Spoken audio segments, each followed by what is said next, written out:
डगमगल्या नाही. कितीही प्रेत प्रसंग आला तरी तुम्ही डगमगल्या नाही. संकटाचा सामना केला, नुसती चिंता केली नाही. संकटाचा सामना केला, नुसती चिंता केली नाही. यानंतर आपले विचार मांडण्यासाठी येत आहे सर्वज्ञ कदम. कार्यक्रमाचे अध्यक्ष वंदनीय गुरुजन वर्ग, येथे बसलेल्या माझ्या मित्र मैत्रिणींनो, मी आज तुमच्या समोर जिजामाताबद्दल 2 शब्द सांगणार आहे. तसेच तुम्ही शांतपणे बसून ऐकावे. न वाकायचे न झुकायचे, न वाकायचे न झुकायचे, अन्यायावर पलटून वार करायचे, सन्मानाने जगायचे आणि सन्मानानेच मरायचे. धैर्याची, क्षमतेची, न्यायाची, राजकारणाची, एक आदर्श राजाची शिकवण देणाऱ्या राजमाता जिजाऊ यांना माझे विनम्र अभिवादन. जिजाऊंचा जन्म 12 जानेवारी 1598 रोजी बुलढाणा जिल्ह्यातील सिंदखेड राजा येथे झाला. त्यांच्या आईचे नाव म्हाळसाबाई व वडिलांचे नाव लखुजीराव असे होते.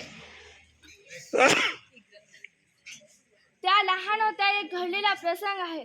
त्यांच्या वाड्यामध्ये एक गोदावरी म्हणायची मुलगी राहत होती.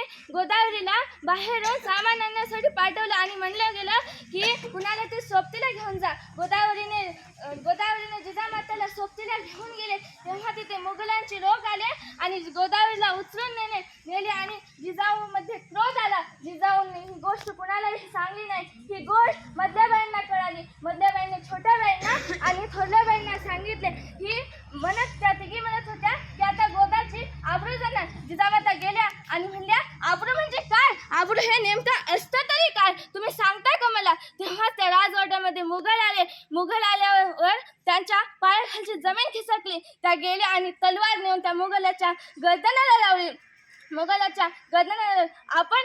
असतो ना, तेव्हा त्या मुघलांना बघलं की आपण घरात जाऊन लपतो. अरे, त्या छत्रपती शिवाजी महाराजांचा झेंडा तुम्ही गाड्यांना लावता. तुमचा झेंडा हा गाड्यांना लावण्याचे लायकीचे नाही. तुम्ही मुलींना छेडता. मुलीला छेडत असताना तो झेंडा तुमच्या गाड्यांना लावण्याचे तुम्ही लायकीचे नाही. तो लायकी त्याचीच आहे